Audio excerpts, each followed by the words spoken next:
existe os dois lados dessa moeda. A pessoa que presume que quer tirar a própria vida, de uma certa forma, ela pressupõe que descobriu qual é o sentido da vida. Teus e Tons. Sejam muito bem-vindos a mais um episódio do Teus e Tons, o podcast que vai simplificar a forma como discutimos o comércio exterior no Brasil e no mundo. Você já se inscreveu no nosso canal do YouTube? Se não, eu convido você a ir lá e se inscrever, pois nós estamos batendo quase 1.000 inscritos e ainda temos muitos conteúdos para produzir. Hoje, a nossa pauta é sobre quem faz o comércio exterior acontecer, as pessoas. E nosso episódio de hoje é super especial, pois nós estamos no mês de prevenção ao suicídio, o Setembro Amarelo. E precisamos falar sobre algo super importante, a saúde mental. E para isso, eu chamei alguns convidados muito importantes e super renomados na área. E eu gostaria que vocês se apresentassem. Nós temos aqui o Matheus Alencar, o Cleiton Biasotto e a Andressa Juliana. Muito prazer, gente. Obrigada. Olá, pessoal. Eu sou o Matheus, eu sou bacharel em comércio exterior, sou especialista em logística, co-host do Teus e Tons e tô aqui para aprender, na verdade. Cleiton, se apresenta. Então, como já dito, me chamo Cleiton Biasotto, eu sou filósofo, especialista em ensino e filosofia, também sou psicanalista, sociólogo e estudo algumas áreas de terapias, algumas coisas assim que podem, de certa forma, contribuir para essa temática de hoje. Obrigada. Andressa? Olá, pessoal. Eu sou a Andressa Juliana, sou psicóloga e supervisora clínica. Sou especialista em terapia cognitivo-comportamental. Perfeito. E eu sou a Paloma e hoje eu sou host aqui do podcast. E bora falar sobre saúde mental. Toca a vinheta. É agora isso, né? Tem que cantar? Aham, sim.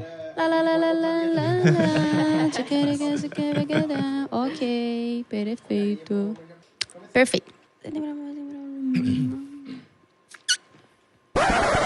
Setembro Amarelo é um mês em que procuramos dar uma atenção mais cuidadosa ao diálogo sobre saúde mental.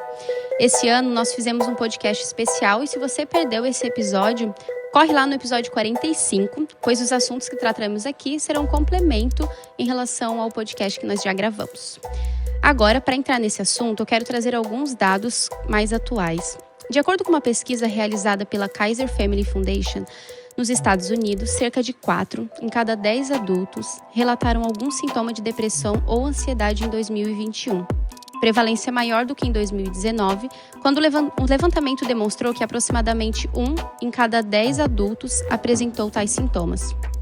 Mas antes de tudo, eu quero iniciar perguntando para vocês, qual é o principal objetivo do Setembro Amarelo? Então, pessoal, o dia 10 deste mês é oficialmente o Dia Mundial da Prevenção ao Suicídio. E a ideia é exatamente essa, né? São registrados mais de 700 mil suicídios em todo o mundo, sem contar com os episódios subnotificados, pois com isso estima-se mais de 1 milhão de casos.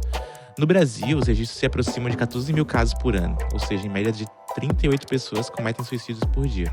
E uma informação importante é que no mundo inteiro, esses números eles vêm descendo, conforme a OMS, mas na América Latina, essa tendência ela tá aumentando ainda, né? O Setembro Amarelo ele foi uma campanha idealizada pela Associação Brasileira de Psiquiatria. É isso, pelo que a gente fez pesquisas aqui, pelo Conselho Federal de Medicina. Então, justamente com essa ideia de conscientizar em relação ao suicídio, né? O Cleiton e a Andressa, o que vocês têm para contar para a gente sobre a importância, né, desse mês de prevenção? A gente, né, por que é tão importante a gente falar sobre Setembro Amarelo e ter uma data no calendário, né? Separaram uma data exclusiva para a saúde mental. O que vocês têm a dizer sobre isso? Então, essa campanha aqui no Brasil, né, ela está acontecendo desde 2014, né? Assim, eu considero ela muito positiva porque o objetivo dela é justamente a gente quebrar esse tabu, né, de não falar em suicídio, né, de que as pessoas consigam informação. A gente não tem nenhum dado empírico de que ela funciona, tá? E nem de que não funciona porque a gente não tem nenhuma pesquisa boa no Brasil sobre isso, né? Mas nós profissionais, principalmente atuando na clínica, né, sempre chega pra gente pessoas que elas ainda têm muito esse tabu, elas não querem contar nem pro psicólogo que elas têm, né, pensamentos recorrentes de morte. Motivo de vergonha, assim. Isso, de vergonha, né, de ser julgado. Essa é a grande questão. Quer ver quando um paciente, de fato, ele faz uma tentativa, né, ele fica muito envergonhado. Né? A reação das pessoas ao redor é muito ruim. em geral, justamente porque não se tem informação, né? Então, entendendo a nossa prática ali, né, o nosso dia a dia, a gente vê o quão importante é falar sobre isso. E ter um mês específico é legal, porque assim, né, aquilo que não tem dono, ninguém vai fazer. Né? Se tem um mês, pelo menos a gente cuida de que naquele mês ali, não que não se fale nos outros, mas a gente vai dar uma atenção bem especial, a mídia vai falar um pouco mais, né, as empresas. Pelo menos um lembrete, né? Isso, exato. A gente, até no Teus e Tons, a gente tem outros episódios também onde a gente fala sobre bem-estar, sobre saúde mental, né? Então, pra gente já é algo mais recorrente, assim, trazer, inclusive, em uma das pautas, nas pautas do Teus e Tons em geral, pessoas, né? Então, é muito legal também poder contar com vocês para esse dia. E, Cleiton, o que tu tem para falar pra gente sobre o objetivo de Setembro Amarelo? Como é que tu vê isso no teu dia a dia? Então, complementando o que a Andressa colocou, né? O suicídio ele é uma coisa que vem crescendo, isso por si só já é mais do que um motivo, né? Eu acho que percebe é que cada vez mais as pessoas elas estão não sabendo lidar, não sabendo se relacionar com a vida, não sabendo se relacionar com o mundo, as emoções e até porque nós vivemos numa época em que já não existe mais um modelo de vida, né? Padrão. Até pouco tempo atrás era fácil, entre aspas, viver, né? Você nascia, crescia, arrumava um emprego, casava, tinha filhos. Já tinha umas profissões pré-definidas, né? Isso, você tinha um modelo de vida do qual você se adequando àquele modelo, você automaticamente podia se dizer bem-sucedido, consequentemente não teria por que acabar com a própria vida. E a gente vive hoje num momento em que não há mais esse modelo, né? Não se sabe mais se é certo, se é errado, como vive, como não se vive e... O que é ser bem-sucedido, né? Exato, né? Se é que se pode ser bem-sucedido, inclusive. E nessa fragilidade de um sentido, as pessoas elas estão cada vez mais vulneráveis, né? Mais perdidas. Isso tem provocado um aumento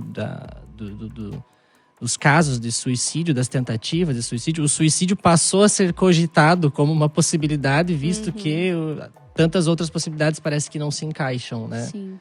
E aí, aumentando os casos, naturalmente, foi uma coisa da qual teve que se discutir, teve que se falar, teve que se levantar essa questão, né? Por que o pessoal está se matando? O que está acontecendo, né?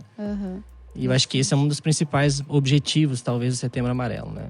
A ideia aqui é, quanto mais a gente fala, quanto mais a gente normaliza essa situação, melhor se é para que as pessoas se sintam à vontade para tratar, né? Exato. Perfeito.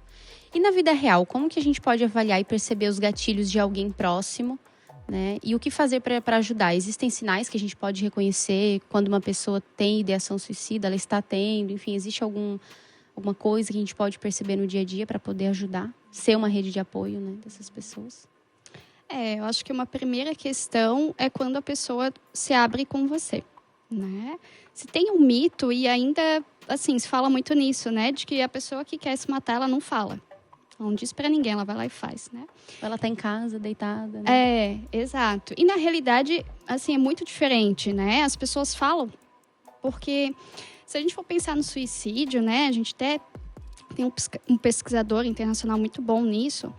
E ele trazia, assim, ele fez uma pesquisa com muitos psicólogos, né? Que tiveram pacientes que de fato se suicidaram, né?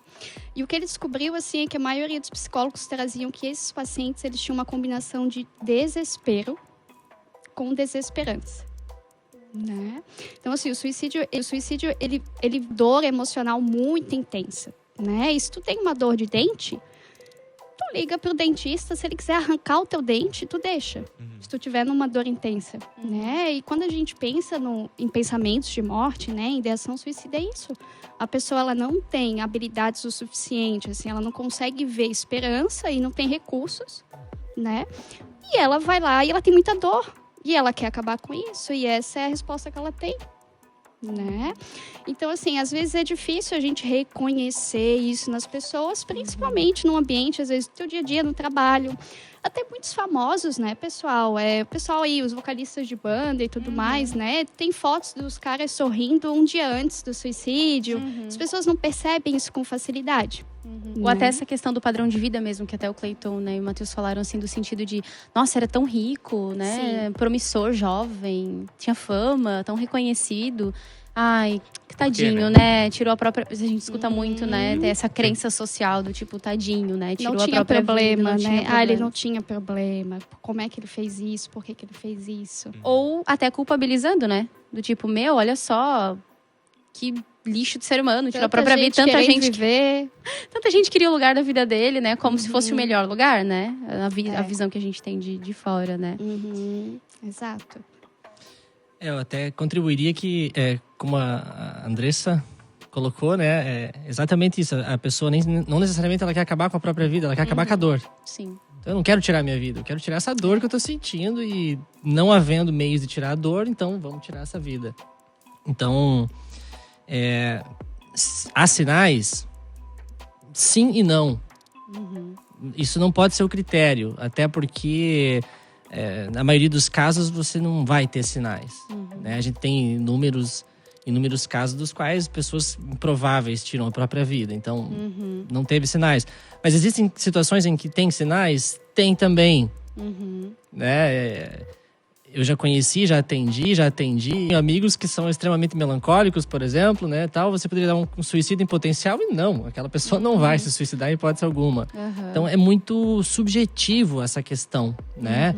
Eu acredito que, primeira coisa, estar sempre aberto a acolher, talvez se disponibilizar ajuda. Né? Eu acho que talvez também o suicídio cresceu tanto porque talvez as pessoas se tornaram mais egoístas também, né? Hoje está todo mundo preocupado consigo mesmo e talvez tenha alguém do seu lado precisando de um diálogo. E não necessariamente eu vou conversar contigo porque eu tô preocupado que você vai se matar. Ora bolas, a gente pode conversar porque você tá triste. Eu acho que discutir o suicídio é até um tanto quanto absurdo, porque é como se a gente estivesse recorrendo a uma última instância. Tipo, não... O cara tá se matando, então eu vou lá vou tomar um cuidado com o meu parceiro, porque ele tá se matando. Eu acho que o suicídio não pode ser o critério para que eu dê atenção para uma pessoa. Perfeito.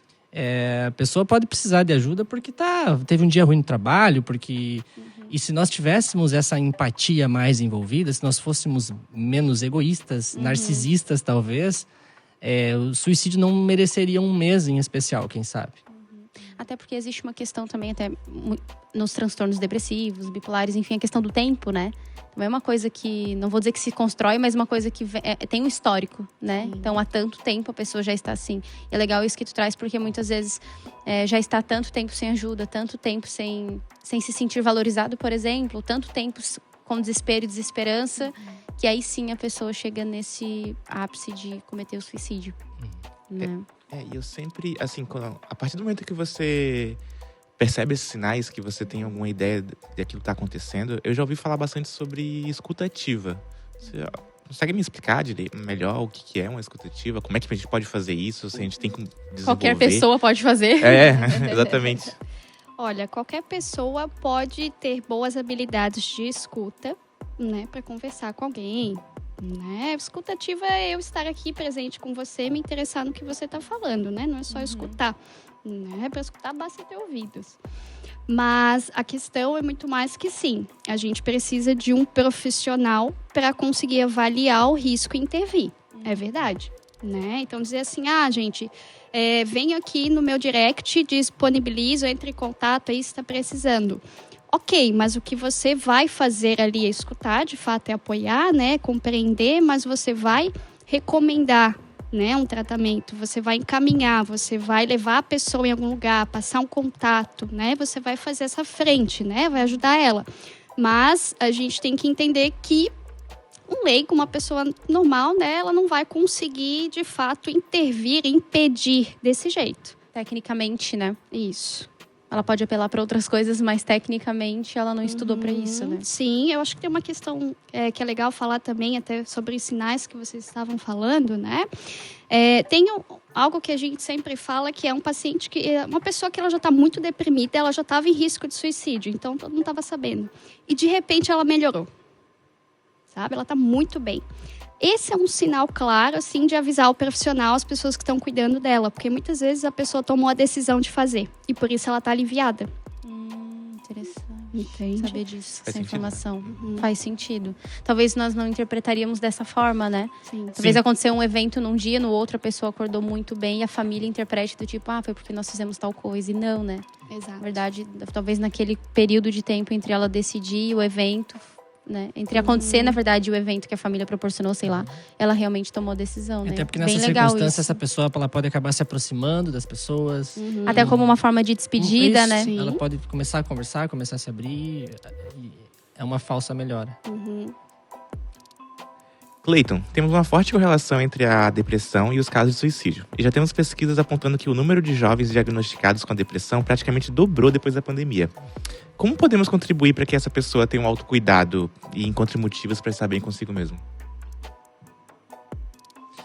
Essa questão da contribuição, ela é uma questão bem delicada. E quando a gente fala em como que eu posso contribuir, né? Então a gente acabou de vir do assunto que já é difícil identificar. Quem dirá contribuir? É difícil. Eu não gosto muito de seguir essa linha de que quando o assunto for suicídio, há algo que eu possa fazer necessariamente, né? Eu acredito que sim, quando identificado esses casos e quando percebido, nós devemos fazer sim um encaminhamento, como a Andressa já falou, fazer essa ponte, até porque eu posso evitar, quem sabe, um suicídio num caso extremo, eu posso ver uma pessoa numa ponte e ali fazer uma escutativa ou simplesmente ter uma empatia e livrar uma situação, mas aquilo não vai resolver. As questões que passam na cabeça dessa pessoa vão continuar passando, porque ela não resolveu os problemas que ela acredita que tem. Então, o que nós podemos fazer? Infelizmente, foge um pouco o nosso alcance de ajudar essas pessoas de uma forma mais eficiente. Não tem como nós fazermos um mutirão e sair na rua, não se mate. Vamos fazer para quem isso, né? Bom, já tem o Setembro Amarelo e a gente não tem dados porque empíricos. No caso do então. suicídio, nós estamos lidando com pessoas que é um processo oculto. Nós estamos lutando contra fantasmas. Eu gosto muito de fazer uma fala direcionada ao potencial suicida, entende? Então, acho que assim, um programa como esse, por exemplo, pode ter alguém que está com essa coisa na cabeça agora e está ouvindo esse programa e pode ali ter algumas sacadas, né? Você citou sobre a pandemia. A pandemia, ela ao meu ver, a pandemia ela não necessariamente aumentou os casos, mas ela evidenciou algo que já era muito real. Eu tenho uma visão mais filosófica acerca do suicídio. Eu acredito que a humanidade ela já vem doente faz muito tempo. As pessoas perderam a noção da vida, construiu-se uma certa busca pela felicidade sem sentido algum, uma certa satisfação, criaram-se ideais de vida que nunca seriam atingíveis. E a pandemia apenas chegou e deixou isso muito claro. Ó, pessoal, para que deu merda, não é por aqui a coisa, não vai funcionar, isso não vai acontecer. E aí, naturalmente, as pessoas que tinham uma predisposição se depararam com a realidade e a realidade Uma foi crise, pesada. né? A realidade foi pesada demais para algumas pessoas. Sim. E aí isso aumentou os casos, né? Eu acredito que, não querendo ser redundante, o que compete a nós sempre é estar aberto a olhar para quem está próximo. Eu acho que se a gente conseguir dar uma atenção para os nossos familiares, para os nossos colegas de trabalho, né? Olhar para o meu filho, vou dar uma atenção. Eu acho que o diálogo é uma coisa que se afastou muito. Hoje está todo mundo muito preocupado com o próprio umbigo e uma conversa, uma abertura, uma intimidade que o pai tenha com o filho, uma intimidade que eu possa ter com a pessoa que eu me relaciono, uma abertura para conversar com as pessoas que eu trabalho. Eu acho que isso é o máximo que nós podemos fazer de fato. E sendo feito isso, a gente já está fazendo um grande trabalho. E tu acha que com, por exemplo, a questão, né, vocês acham, né, que essa questão da pandemia, onde os meios digitais se intensificaram muito, né, até no trabalho, muitas empresas foram trabalhar em Anywhere Office, por exemplo, enfim, as próprias famílias, né, se isolaram durante muito tempo. Vocês acreditam que o fato de conversar por um celular dificultou, por exemplo, essa identificação de um familiar que está mais deprimido? Porque por texto, você tem essa dificuldade de interpretar, né? O sentimento da pessoa. Você lê, na verdade, conforme está o teu humor naquele momento, né? E vocês acreditam que pode ter uma influência nesse sentido? Pode, no sentido de que muitas pessoas acabaram se isolando, né? Assim, muita gente tem familiar, foi morar com a família e tudo, mas muita gente ficou sozinho, né? E aí, de fato, as pessoas não estão identificando que tu parou de tomar banho, entendeu? Tu parou de levantar da cama, tu tá almoçando, sei lá, quem sabe uma vez na semana. As pessoas não estão vendo isso, né? Isso são sinais claros de depressão, muitas vezes, né? De que a pessoa tá precisando de ajuda. Às vezes ela pode achar, se pessoalmente já se tem essa percepção, que por mensagem ela também vai ser mal interpretada, né? Então, as telas nesse sentido, né? Quando a pessoa tá longe da outra, sim. Eu acredito que elas dificultam um pouco, ao mesmo tempo que a gente teve mais acesso à informação, porque tava todo mundo na internet na pandemia, né? Tudo. Sim. Né? E um pouco mais de facilidade para conseguir uma ajuda terapêutica, por exemplo, né? E isso também ajudou. Então, a gente sempre tem os prós e contras de tudo, né? Para tudo. Interessante. E vocês têm, agora uma pergunta bem clínica, né? No sentido de quando vocês recebem essas pessoas, geralmente é uma busca própria ou é encaminhado pela família? Como que é isso na prática de vocês, assim? Só pra gente ter uma noção de como é que essa busca acontece, em geral. Pelo menos na nossa região, né? Porque vocês atendem por aqui. No caso de adolescentes, de crianças nem tanto, mas nos casos de adolescentes, geralmente é encaminhamento dos pais, né? Encaminhamento do que acontece porque um belo dia o pai descobre que a filha ingeriu lá um monte de remédios, né? E aí vai pro pronto-socorro, atendimento, segunda-feira, terapia, né? Então, nos casos de adolescentes, sim. Já adultos, pessoas com uma idade mais madura, elas em geral elas acabam procurando. O encaminhamento da família nem sempre, é mais raro. Sim. A não ser que chega num caso muito extremo, até porque a pessoa, quando ela entra num grau de depressão muito alto, quando ela está com pensamentos suicidas, ela tende a negar ajuda, ela tende a se fechar um pouco mais. Então, é mais raro. Né? A família, geralmente, ela interfere mais quando é adolescente. Sim, no meu caso eu atendo só adultos, né? A maioria é ou encaminhamento de psiquiatra ou de outro médico que atendeu também, né? Ou é busca espontânea mesmo, porque as pessoas em geral não se abriram com ninguém, não falaram com ninguém, né? E elas vêm para terapia às vezes até para falar de outra coisa. O pensamento de morte é uma coisa que ele não chega muito fácil, tanto que é um protocolo nosso de na primeira sessão já perguntar, que a gente tem que saber. Para aproveitar o gancho, é exatamente isso.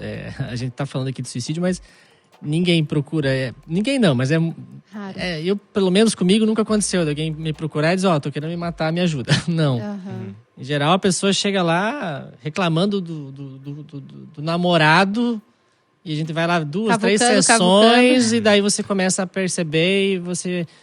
Lá numa certa altura a pessoa se abre, né?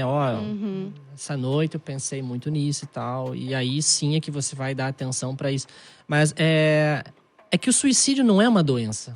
Eu acho que é importante a gente tocar nesse assunto. Por favor. O suicídio não é uma doença. O suicídio não é um problema. Inclusive, para alguns, acaba sendo até a falsa ideia de uma solução. Né? Quando nós pensamos em solução, quando nós pensamos em resolver as questões de suicídio, nós vamos falar do sofrimento humano. Da ansiedade, da depressão, das crises, da falta de sentido, das crenças. Principalmente, o que eu vejo que mais afeta hoje é a dificuldade de se relacionar com a vida. E é isso que compete a gente, né? O suicídio não tem solução, até porque não tem como você resolver o problema de uma pessoa que se suicidou. Sim. E a pessoa que está tentando se suicidar, ela está tentando se suicidar não porque ela está sofrendo de uma doença, um suicidismo. Ela tá descontente com a vida. E tentando resolver isso de alguma forma, não né? Não é um evento, né? Isolado, isso, né? Exato. Assim. Então, a questão é essa, né? Quando a gente fala de suicídio, nós estamos falando de pessoas depressivas. Nós estamos falando de pessoas que estão com problemas. E aí o problema é o seguinte, quem não tem problemas hoje, né? Tá cada vez mais complexa a forma de se viver. E aí, naturalmente, a possibilidade de suicídio aumenta. Sim, né? Os pensamentos recorrentes de morte, né? A ideação suicida, eles são sintomas de algumas patologias, né? Transtornos depressivos, né? Como o Cleiton falou, transtorno bipolar, muito frequentemente, né? Transtorno de personalidade border, de abuso de substância. Entendi. E até a gente tocou nesse assunto do digital, né? Enfim, eu lembro que quando eu lembro de um episódio bem específico, acho que 2016, 2015, por ali, quando uma plataforma de streaming, que eu não vou fazer propaganda, lançou uma série e foi bem polêmico, assim, né? Enfim, porque romantizava, por assim dizer, né? Na internet tiveram bastante essas discussões. Eu lembro até de psicólogos se colocando, né? Falando sobre isso. Romantizava a questão do suicídio. Como é que vocês percebem essa influência midiática de streaming, por exemplo, filmes e séries nessa questão dos transtornos, por exemplo, ou até na questão da ideação suicida? E assim, acho que até dá para colocar um ponto a mais, que é até quando é legal a gente falar sobre isso para que se torne comum, para se tornar um assunto normal do dia a dia, e o quanto que essa romantização ela pode ser e prejudicial, o quanto falar, né? Torna uma romantização, isso, né? Isso, exatamente. Tipo, acho que existe esse limite, assim? Existe esse... Sim, com certeza, né? Romantizar, né, o suicídio, muito feito por aquela série, né? De fato. Aquela não pode série. ser citado, né?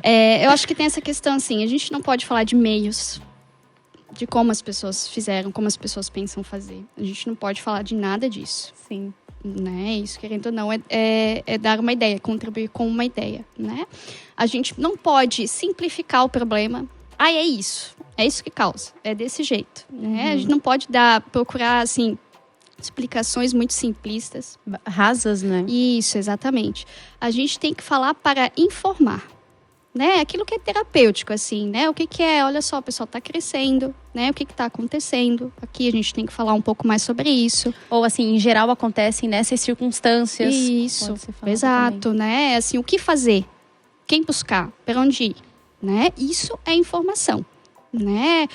Discussões mais prolongadas, assim, entrando em quem fez, como fez, etc. E já é romantizar, assim como a série acabou fazendo, né? Tinha cena até que tiveram que tirar e tudo mais. Aquilo ali é muito prejudicial. Entendi. É muito legal tu falar sobre isso, porque quem tá nos escutando consegue também criar um filtro sobre o que consome, né? E eu acho isso muito importante, porque a ideia, inclusive, do Teus e Tons é justamente isso, por mais descontraído que seja, mas trazer informações com responsabilidade, né? E quando a gente tem informação, é como se a gente criasse um filtro, né? Um filtro quase que técnico, assim, do tipo, meu Deus, olha só, tô assistindo esse filme e parece que tá romantizando, né? Porque além de informações, tá trazendo uma cena específica, explícita, né? Então, é bem legal, assim, isso que tu coloca. Eu acho que você trouxe a palavra certa, né? Quase não é nem romantizado, né? Antes fosse, mas é explicitado. Acho que é diferente. Dá ideias, caminhos de como. Porque assim, o suicídio ela tem um aspecto romântico, se nós formos numa linha mais filosófica, né? Poxa, o Sócrates se suicidou, ele é um mártir na filosofia, mas ele não tinha depressão, então é bem diferente. Quando nós falamos de depressão, nós estamos falando de pessoa que tá com dor. Ninguém procura o suicídio, pelo menos é muito raro. A não ser que a pessoa tenha alguma outra linha. É muito raro que a pessoa pense ou que ela chegue de fato ao suicídio se ela tem uma dor muito grande, né? Então você explicitar meios de cometer é quase como você ter um tutorial de como fazer. E aí isso eu acho que é explicitar.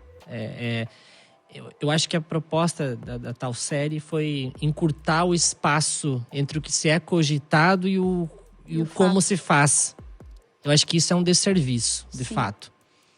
Agora, se fôssemos, de fato, a uma visão do romantizar, né, ainda caberia a discussão.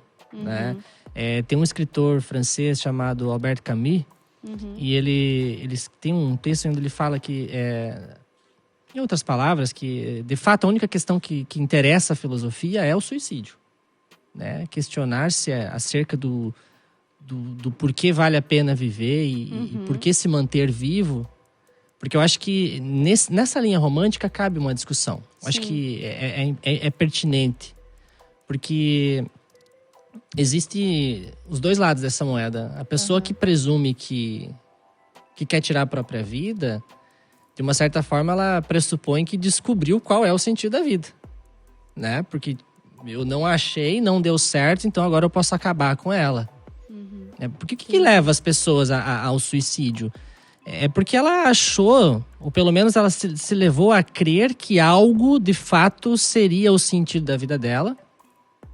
Já que não foi. E aquilo não sendo, e agora? O que eu faço? Eu descontinuo a vida. Então essa discussão existencialista, talvez, ela é cabível. Sim.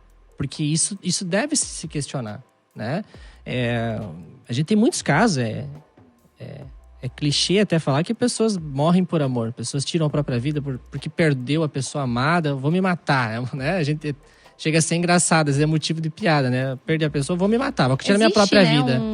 Um ditado popular do tipo, né? Morreu e tá morrendo de amor, né? Por quê? Porque em algum certo momento essa pessoa acreditou que o sentido da vida era aquilo, né? Então agora eu achei o modelo de vida, é só estar com essa pessoa, agora tá tudo certo. Então, uma vez que ela pressupôs que aquilo é o sentido da vida dela, uma vez que ela perdeu aquilo, não tem mais por que viver mesmo, vou acabar com a própria vida.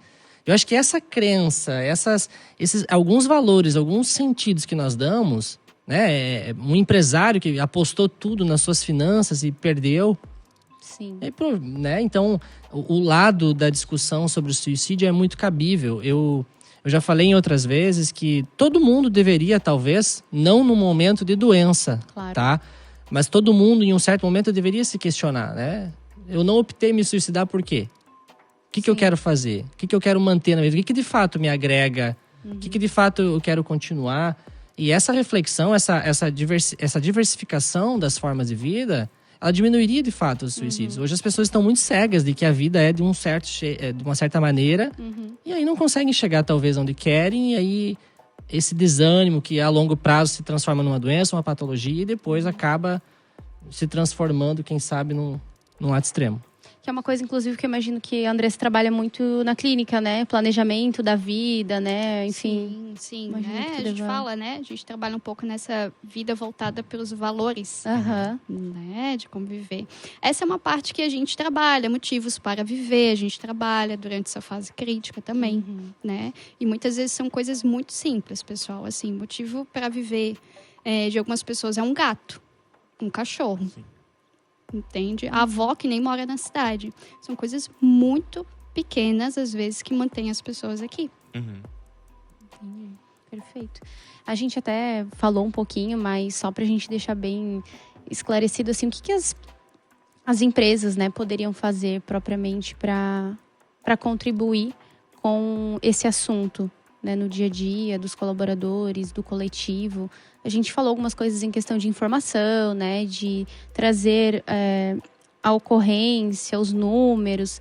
Existe mais alguma coisa que essas empresas podem fazer para quem está nos escutando? Às vezes quer levar para a empresa alguma ideia, ou algum dono de empresa, algum gestor está escutando esse episódio e quer levar, né, essa prática, essa boa prática para o dia a dia. Até pelo número, né, como está crescendo, eu sempre costumo dizer nos episódios, assim, as empresas, elas têm um papel social também, né? Existe uma responsabilidade social das empresas, públicas ou privadas, enfim, né? E por mais que você esteja contratando alguém por um salário, ok, mas você ainda assim tem uma responsabilidade por essas pessoas, em partes, né? Vocês têm mais alguma dica, assim, que a gente pode dar para as empresas, ou pelo menos do que não fazer, né? Como não ser, né, ruim, já pelo vai menos, ser sei lá, né? Bem útil, né? Assim, a empresa, o RH, precisa cuidar bem dessa questão de gestão de pessoas quando a gente fala de liderança, né? Principalmente.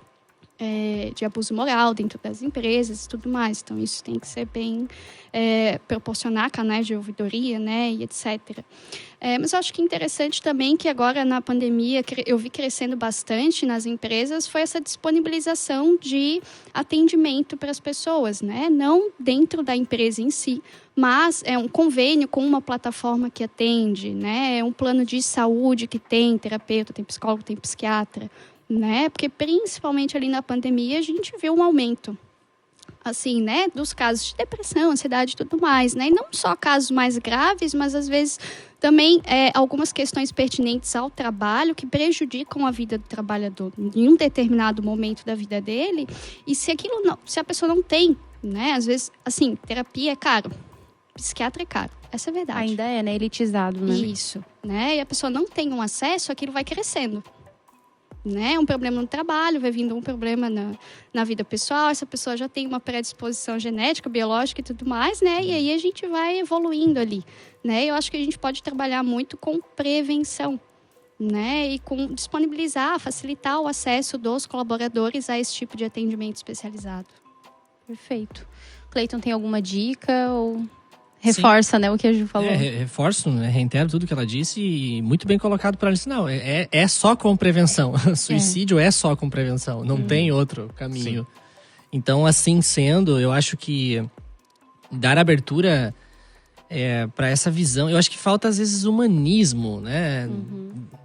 Já faz muitos anos, muitas décadas que nós vivemos uma visão profissional muito industrializada. E agora pior, né? Acho que industrializado ainda era mecânico a função profissional e hoje pior, porque hoje nós estamos correndo atrás de metas e espera-se das pessoas algumas coisas que são desumanas. Então acho que ter uma humanização do trabalho, olhar para os colaboradores como seres humanos, né? Eu acho que isso tem que ser resgatado, né? E percebo que as empresas já estão se abrindo um pouco mais a isso, né? Hoje a gente já percebe que algumas empresas têm uma certa capacitação, muitas vezes até alguns eventos, algumas coisas que trabalham mais esse lado humano porque é o que se pode fazer, né? Quando você trabalha com pessoas, você trabalha com emoções, trabalha com sentimentos, você trabalha com relações e essa é a causa, esse é o estupim dos problemas emocionais. Então, dar uma olhada mais atenta para isso não só previne suicídio, como principal, que é do interesse, de fato, dos empresários, isso vai rentabilizar. Com certeza. Né? Alguém que está bem produz Saúde mais, emocional, né? é fundamental. E eu acho que entendendo isso já é mais do que motivo. Não que a humanização por si só não fosse motivo, mas numa visão mais capitalista, né? Se assim fosse, proporcionar o bem-estar dos colaboradores, seria muito vantajoso. Levar essa visão integral, né, que a gente fala tanto nas universidades, principalmente cursos voltados à saúde, para todas as pessoas, né? Para que o coletivo, a sociedade, a comunidade, enfim, para que todas as pessoas tenham essa visão como algo importante, né? Não espere chegar na universidade, não espere ser atendido por um profissional para que você pense, é mesmo, né? Tem que ser integral, físico, psicológico, mental, né? É mesmo, espiritual. É mesmo, né? Agora que eu me toquei, né? Então, que quanto mais a gente populariza e normaliza esse tipo de discussão, a gente vai levando essa crença de que nós somos integrais, né? Então, precisa ser olhado todos os lados, né? De todas as formas. Entender que o profissional, ele é uma pessoa e ele é o profissional e isso é uma coisa só, né? Então, é tentar trabalhar isso da melhor forma possível. Perfeito. Assim, eu sei que a terapia é indispensável e o trabalho de um profissional, o olhar de um profissional ali é o que a gente precisa. Mas eu queria ouvir de vocês, assim, algumas sugestões de como ouvir ou até aconselhar alguém. O que fazer pra gente tentar, quando a gente identifica que a pessoa tá numa condição dessa? O que a gente precisa fazer? O que a gente pode fazer para ajudar? Então, acho que a primeira questão, né, o que não fazer, né? O que não fazer criticar, também. Não criticar, não comparar, né? Porque o fulano tem um problema pior que o seu, porque o ciclano tá doente, né? Não fazer isso de jeito nenhum. Ou então não barrar a pessoa, né? Não consigo falar desse assunto. Meu Deus, nossa, não fala disso. É difícil para mim. Bate na madeira. Sim. Né? Assim, a gente não cortar a pessoa ali. Acho que essa é a primeira questão, né? A gente tem que fazer com que ela se sinta bem e com que ela sinta que, assim, ela não só pode, como está se sentindo assim, né? Então, a gente não julgar desse jeito. E a gente precisa cuidar com o que fazer daí, como a gente conversou um pouquinho aqui, né? De fato, de ajudar. Às vezes são coisas pequenas, sabe? Ter um tempo de qualidade com a pessoa. Né? O que a gente faz muito em terapia com um paciente que está em risco, né? O psicólogo ele vai ter que avaliar o risco, né? Que a pessoa está, e ele vai comunicar, porque a gente tem, né, de acordo com o Código de Ética do Psicólogo, dever de quebrar o sigilo em casos de risco, né, de vida da pessoa de um terceiro. Né? Então, esse psicólogo, esse terapeuta, ele vai informar para a rede de apoio, que pode ser um amigo, cônjuge ou geralmente a família. E essas pessoas vão ter orientações de como proceder nesse momento, porque assim, essas pessoas são fundamentais, porque o psicólogo, né, o psiquiatra, essa rede de apoio, eles atuam com prevenção, né? Mas quem impede, muitas vezes, de acontecer alguma coisa é o familiar que seguiu todas as orientações. Perfeito. Tá. A importância, né, do familiar se envolver. Né? Interessante isso. Né? E às vezes as famílias, assim, elas ficam sobrecarregadas. Até a medicação começar a fazer efeito, né? Até a gente ter algum efeito dos encontros da terapia, são algumas semanas ali. E essa família tem que estar com essa pessoa, às vezes, 24 horas por dia, entende? E se você é um amigo, né? Se é um amigo seu, essa pessoa ali, você pode fazer esse intercâmbio, assim, ajudar essa família, estar lá com eles também, né? Ter um tempo de qualidade com essa pessoa, se mostrar que você se importa. São coisinhas muito pequenininhas, né? Mas que ajudam, que fazem muita diferença. Legal tu tocar nesse ponto, né, da terapia, porque a terapia, inclusive, né, a análise, enfim, são coisas importantes, inclusive, para a pessoa identificar possíveis situações ou relacionamentos que são prejudiciais para a saúde dela, né? Sim. Que até a gente estava discutindo anteriormente, antes da gente começar a gravação, que é em questão de os hábitos, né, que a gente pode ter no dia a dia, né, para que a gente consiga esse autocuidado, se valorizar mais, enfim. E a terapia é um espaço, né? É aquele local onde você consegue fazer isso também, porque com autoconhecimento, né, quanto mais profundo, mais você consegue identificar, né, quem são as pessoas que valem a pena ter na tua vida ou não, se aquele trabalho faz sentido, né, está alinhado aos teus valores, o porquê que está, por quanto tempo vai estar, né, se é momento de sair ou não, se faz... Enfim, né, se faz sentido, né, que é aquilo que tu falou, né, da questão, as pessoas, o convite para as pessoas pensarem mais sobre por que vale a pena viver, né, e o espaço da terapia, ele proporciona isso também, né, muitas vezes não chega por esse viés, do tipo, eu vim aqui discutir porque vale a pena viver, mas o processo leva a pessoa a entender o porquê que vale a pena viver, né, não necessariamente ela está nesse estopim do suicídio, claro, mas eu acho interessante a gente reforçar como a terapia é importante para isso também, né? Cleiton, né? Terapia é indispensável. O que a gente... Além disso, façam terapia, análise, enfim, mas além disso, o que a gente pode, né, fazer, além dos encaminhamentos? Onde buscar também, acho que isso é legal, né? Redes sociais e tal, onde que as pessoas podem buscar, inclusive vocês, assim, para pedir ajuda, né? Não podendo pagar onde as pessoas podem ir, se vocês puderem falar isso também, que eu acho que é interessante. Há uns 10 anos atrás, eu estava numa fase bem difícil. E eu lembro muito bem que eu sempre fui muito orgulhoso. E meu principal objetivo era não mostrar que eu estava mal. Então, podia ter chorado a noite inteira, se fosse o caso. Lava o rosto, bota a melhor roupa e vai pro trabalho. Tô bem. E bem, eu sou inabalável. Eu nunca vou esquecer que um dia eu sentei eu lecionava nessa época e uma pessoa chegou na sala dos professores e bateu no meu ombro assim e falou: "Você não tá bem, né?" E deu: "Não, eu tô bem? Como assim? Você não tá bem. Precisa de alguma coisa?" Olha só. E eu falei: "Não, eu tô bem, não preciso de nada, tá tudo certo." Daí ela falou: "Se precisar de alguma coisa, eu tô aqui." E aí ela saiu. Eu não me abri, eu não falei. Mas aquela mulher me causou uma coisa que foi muito importante. Ela me fez perceber que eu não estava bem. Que as pessoas sabiam que eu não estava bem. E que eu estava num fantástico mundo do Cleiton, onde eu achava que eu poderia continuar fingindo, que eu continuaria sendo forte. Ou que eu daria conta sozinho. Como eu disse já anteriormente, é muito difícil pensar em como ajudar as pessoas. Não tem receita pronta para isso. Não tem remédio. Mas o simples fato, talvez, de você chegar para uma pessoa e se importar e mostrar para ela que ela está sendo vista, né? Você apontar o indivíduo. Ó, você aí, você não tá bem. Sabe? A gente às vezes se esconde muito no meio da massa. Eu acho que isso, inclusive, é um dos motivos do suicídio ter aumentado. Né? Eu não sou aqui do litoral, estou aqui há uns 2 anos. Eu vejo aqui, principalmente, né? Eu sou mais do interior. Como aqui as pessoas se escondem muito no meio da massa. Existe pouco indivíduo aqui. Aqui não tem o indivíduo. Tem aquela pessoa que pertence a um grupo, que faz o que todos fazem, que se porta como todos se portam, que se veste como todos se vestem, que se fala as mesmas coisas. E nesse contexto eu não sou um indivíduo. Então não existem meus problemas, existe essa máscara que eu tô usando aqui. Tem então padrão de eu tô vida. bem e eu tenho que estar bem. E às vezes o mal-estar tá ali batendo na porta e a pessoa, não, eu não tô mal, porque eu tenho que ser igual a todo mundo. Então acho que você chegar e apontar, desmascarar o indivíduo, ó, você... Vem cá, né? Vamos conversar.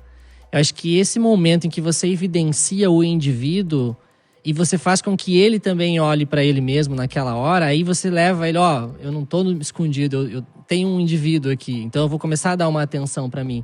Que eu acho que esse é um dos fatores que faz a coisa talvez não se prolongar tanto, não ir tão longe.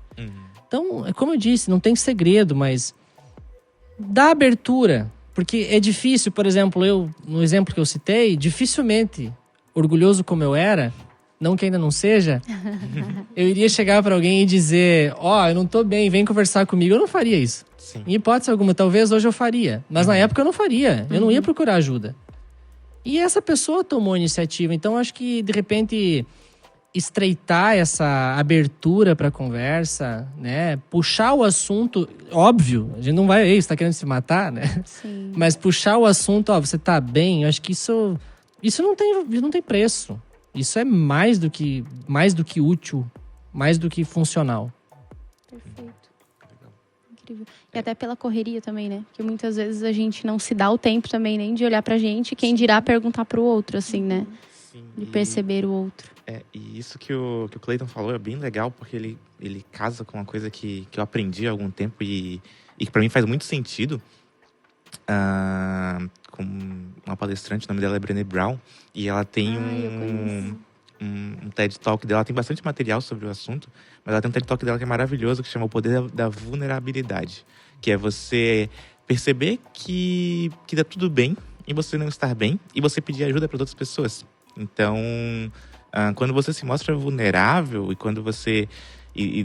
no seu caso, né, você não se mostrou vulnerável, alguém teve que ir lá te apontar, mas tipo, isso te ajudou a perceber, as coisas ficam mais leves. E daí tu pode pedir ajuda, tu pode lidar com aquilo. Então, quando você percebe que as coisas não estão bem e tudo bem, tu consegue trabalhar a partir dali, né? Perfeito.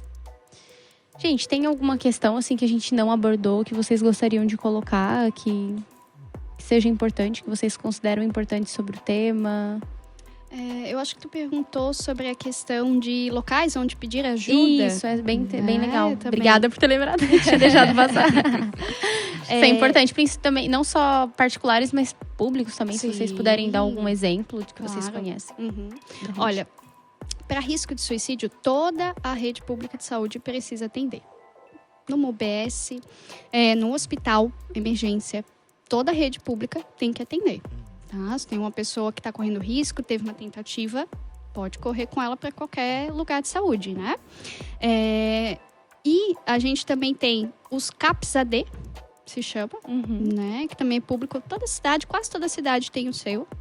Tá? Que também é para casos, né? Para atendimento de casos graves. Né? E aí a gente tem aqui na região, né? Falando até de Itajaí, a gente tem a própria Univale. Sim. Né? Ali que tem a escola ali, né? A clínica escola, onde tem os estagiários de psicologia atendendo, né? Supervisionados por professores e tudo mais. Acho que em Brusque a Unifeb faz a mesma questão também, né? Então, geralmente, nas universidades onde há o curso de psicologia, há uma clínica escola, quase sempre, atendendo gratuitamente o pessoal da população. Então, você pode ligar, se informar, né? Que eles te colocam lá na fila para atendimento, que também é uma opção legal. Sim. Dependendo, por experiência, né? De estar no serviço da universidade, dependendo do caso, eles até antecipam, né? A triagem, eles... tem esse cuidado também, né? E tem o CVV também, que eu acho que é interessante a gente lembrar, né? 188 para quem está com ideação, enfim, precisa conversar, precisa desse acolhimento, né? O Centro de Valorização da Vida, super importante, 188, para quem não prestou atenção, né? Acho que é importante, inclusive, para as empresas, né? Como a gente estava dando essas dicas, que quer dar essa informação, enfim, lembrar de publicar esses centros também de atendimento e de acolhimento, porque é super importante, né? Gente, dentro das empresas, aliás, no dia a dia, né, a gente tem o transtorno de burnout, é assim que fala? síndrome, né? Isso, a síndrome de burnout. Como que a gente percebe que a gente está chegando nesse esgotamento? Como que a gente percebe que está com esses sintomas? Ou como que a gente pode perceber, inclusive, a nossa equipe, né? Como gestor, o que a gente pode fazer e perceber para identificar na empresa? Uma pessoa, né, que tá com a síndrome de burnout ali, ela vai ter quase que sintomas misturados de ansiedade e depressão, sabe? Ela vai estar com prejuízo no sono e tudo mais, mas você, como gestor, vai perceber como a produtividade desse funcionário vai mudar. Vai mudar. Vai cair, ele vai ficar mais desatento, né? Ele vai ficar mais reativo emocionalmente, né? Mais esgotado, mais cansado, vai chegar atrasado, não tá dormindo bem. Então, assim, várias coisas começam a acontecer. Então, às vezes, até era o teu colaborador que trabalhava, assim, demais, sabe? Trabalhava muito bem e, de repente, ele começou a ter uma queda, né? No desempenho dele e tudo mais. Não, começou a faltar, vão acontecendo coisas, né? A pessoa vai ficando doente. Então, isso, assim, muitas vezes é um caso pra gente parar e pensar, poxa, o que tá acontecendo com a saúde dessa pessoa? Como é que tá o sono dela? Né? Às vezes a pessoa... São coisas até visíveis. A pessoa perde, não se alimenta bem, né? Não tá dormindo. Não pratica exercício. Exato. Né? Então, algumas coisas vão acontecendo assim para chegar a esse esgotamento. Ela sente que tudo que ela faz está muito ruim, basicamente, né? Tem muitas crenças sobre o desempenho dela no trabalho, né? O que ela faz não tá bom o suficiente, né? Não tá bom para ser entregue. Ela tem vergonha daquilo dali. Muitas coisas vão acontecendo que podem ser indícios para um gestor. Perfeito. Isso é legal, inclusive, para alertar e conscientizar os gestores sobre a importância do feedback, né? Sim, das avaliações, né? Desses momentos que, por vezes, parecem aquela obrigação chata, né? Procedural, né? Chegou a avaliação e tal. Mas que são momentos que a empresa separa, mesmo que seja por procedimento, mas para você conversar com a tua equipe, com o teu colaborador de forma individual, justamente para ter esse tempo de qualidade. Que se não tivesse essa obrigação, tu não ia parar. Ia engatar primeiro ali, por produzir, por ter que bater meta e tudo mais. Por mais que você goste daquela tua rotina, e que bom, só que, assim, é importante ter esse tempo também. Sim. Né?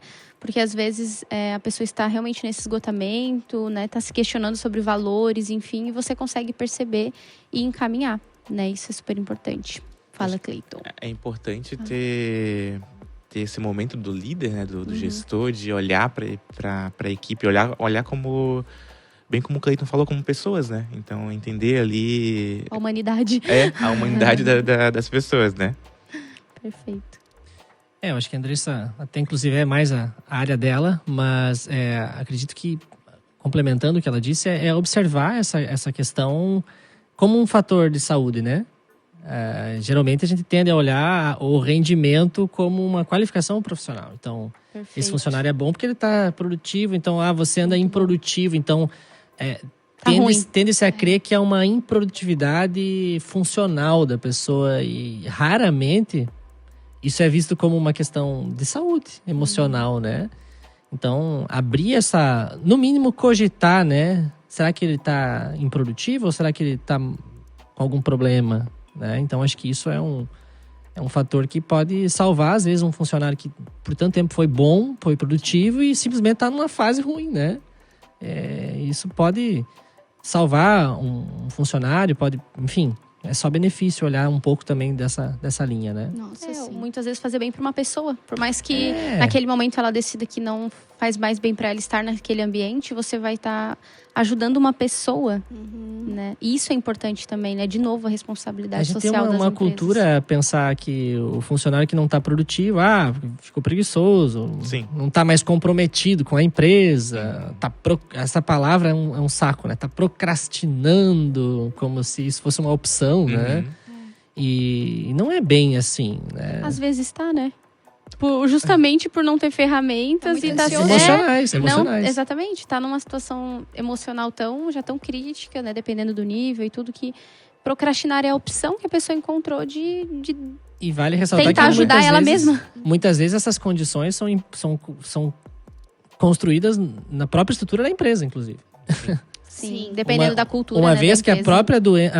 Uma vez que a própria empresa ela pode, em partes, ter adoecido o seu funcionário, torna-se totalmente da responsabilidade dela que tenta reverter essa situação, né? Perfeito, a tua colocação, muito boa mesmo. Sim.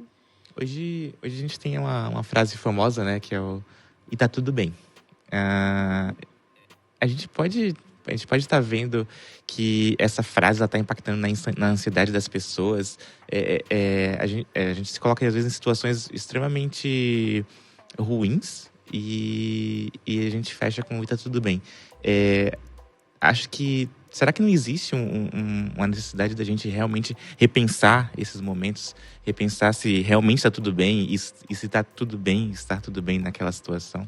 Acho que isso traz bastante aquela discussão da influência das redes, né? Porque isso vai criando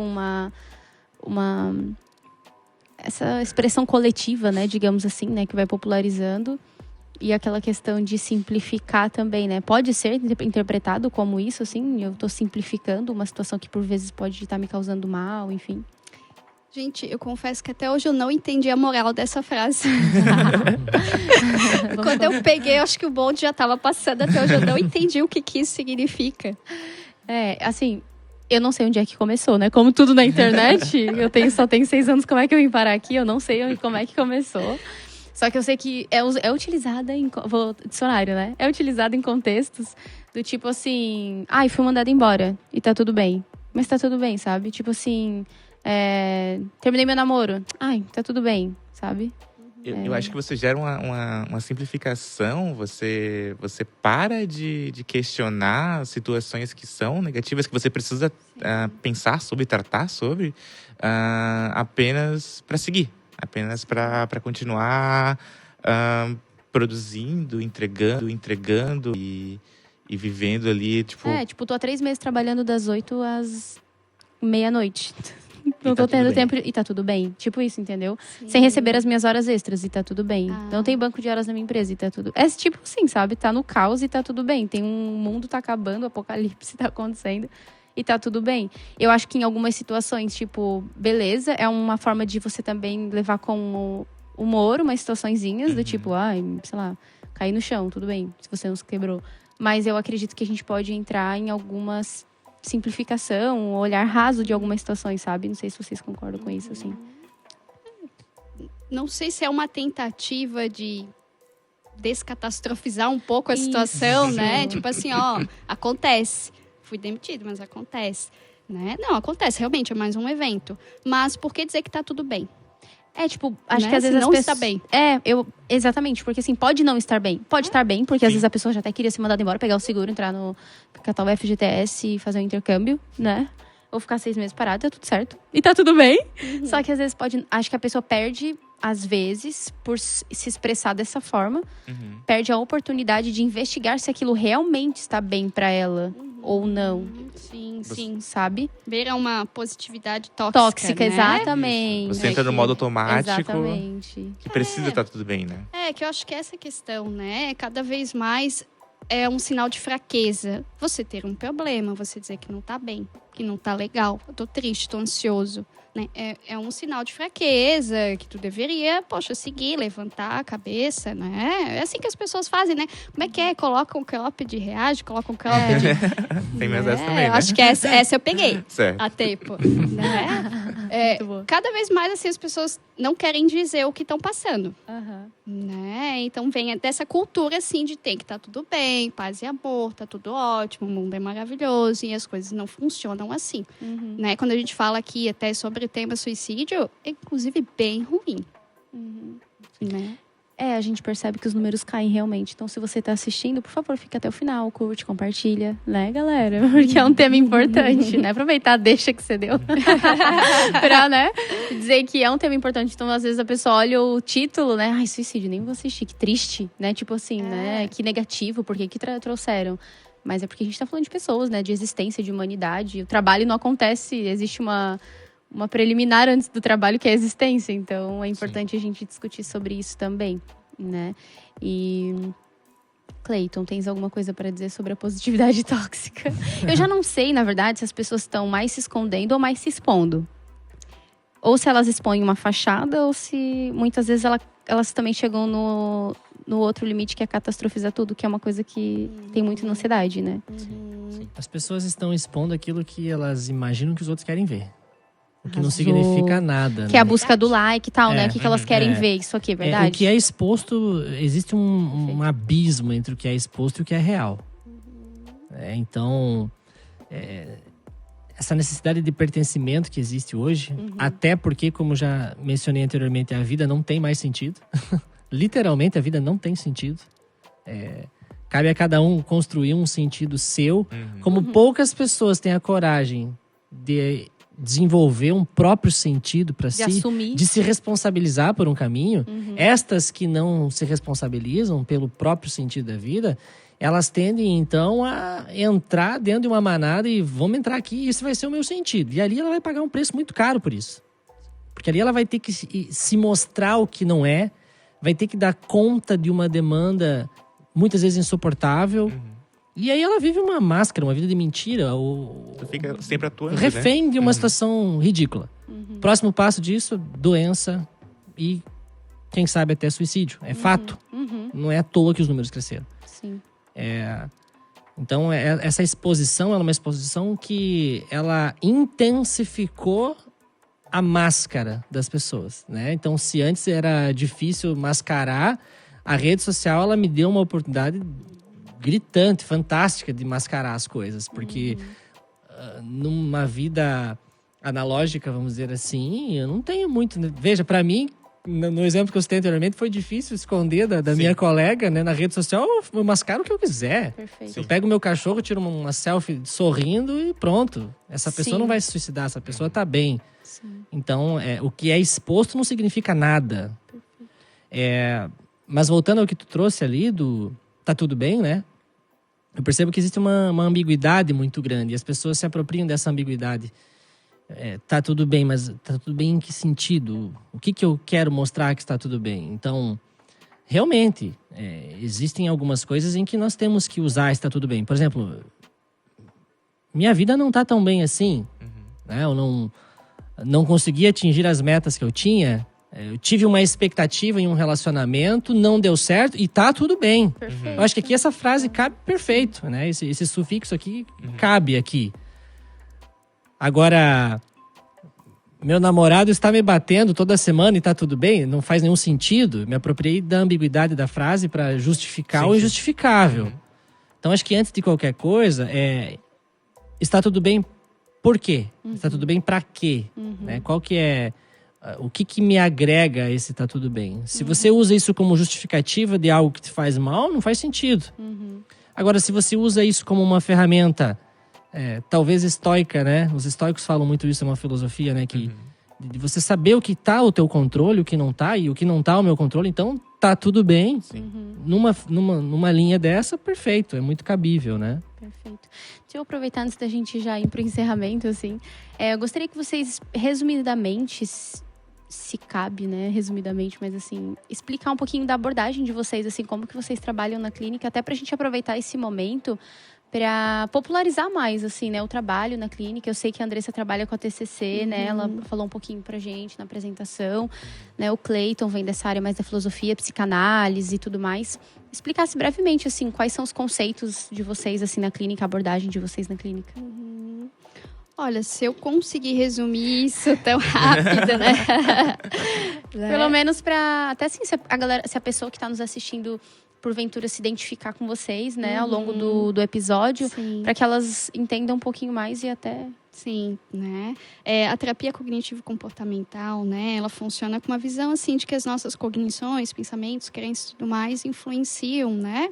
E são influenciadas pelos nossos comportamentos e por aquilo que a gente sente. Então, tá tudo interrelacionado, né? E muitas vezes a gente não descobre essas coisas, essas relações, até que a gente vá para a terapia, aprenda a se observar, né? E o que fazer, que estratégias, né? O que eu posso utilizar para lidar com isso, né? Para mudar esse meu comportamento ou para lidar melhor com a maneira como eu me sinto sobre alguma coisa. Perfeito, obrigada. Cleiton. Então, eu vim da filosofia e caí meio de paraquedas nesse mundo Pedir para um terapêutico. filósofo se resumir é triste, né? Isso é uma complicado, né? tortura, é uma tortura, mas tá tudo bem. Tá tudo Cabível. bem. Eu vim da filosofia, caí nesse mundo terapêutico meio de paraquedas, então, psicanálise, né? Eu tenho uma especialização mais numa abordagem lacaniana, que é onde eu mais me identifiquei ali. Mas Desejo.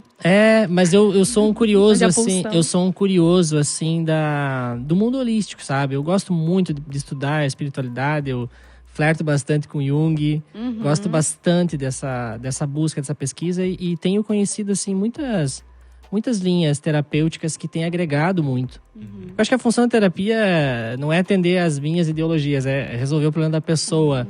E tem muitas pessoas que se adequam a alguns modelos, assim, que trazem resultados, assim, bem interessantes. Perfeito. Então, é mais ou menos por aí. É uma mistureba. Perfeito. Eu não atendo, né? Eu sou humano, né? Eu sou o humano da mesa, né? Perfeito. Gente, então, eu sei que esse assunto ele interessa bastante gente, né? A gente já tá indo pro final. E eu gostaria que vocês dessem algumas dicas de leituras, páginas no Instagram, na internet em geral, para que as pessoas, algum referencial teórico, até livros, né? Lacan, por exemplo, para que as pessoas que gostaram desse papo, para que as pessoas que querem se aprofundar possam buscar também, elas possam ler, se aprofundar um pouco mais. As páginas de vocês, inclusive, se vocês produzem. Eu sei que a Andressa produz, que eu sigo ela pra caramba. Inclusive, se vocês produzem, se vocês puderem passar pra gente, os interessados aí de plantão. Tá bom. A minha página, né, no Instagram e no TikTok é andressajuliana.psi, PSI. Né? Lá eu posto alguns conteúdos também, não só sobre esse tema aqui que a gente conversou, né?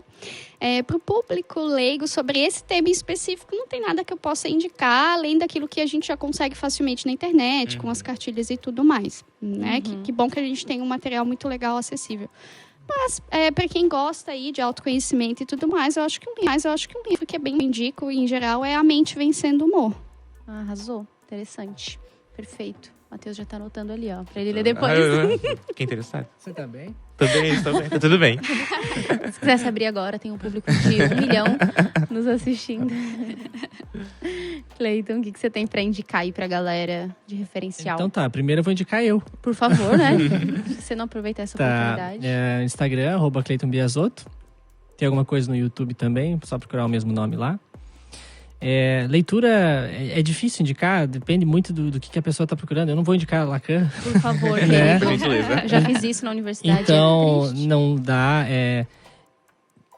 Eu gosto de indicar muito a busca pelo estoicismo, sabe? É uma coisa que funcionou muito para mim. Então, quem não sabe o que é estoicismo, joga no Google lá, vai pro YouTube, procura lá Marco Aurélio, Sêneca, enfim.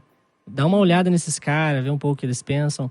Tem um livro do Augusto Cury que virou filme. É bem clichêzão, mas ele é bem interessante também, que é O Vendedor de Sonhos. Que talvez agrega um pouco. Tem uma cena interessante no início do filme que eu assisti que fala um pouco sobre isso. Mas assim, a indicação mesmo é leiam, procurem, pesquisem, né? Vão atrás. Isso é bastante interessante. Perfeito, gente. E nós já vamos para o nosso encerramento. Eu espero que essa conversa tenha contribuído com você, com as suas ideias, tenha esclarecido um pouco mais sobre esse tema super importante. Eu quero agradecer os convidados pela conversa, Andressa, o Cleiton e o Matheus, toda a nossa equipe de produção.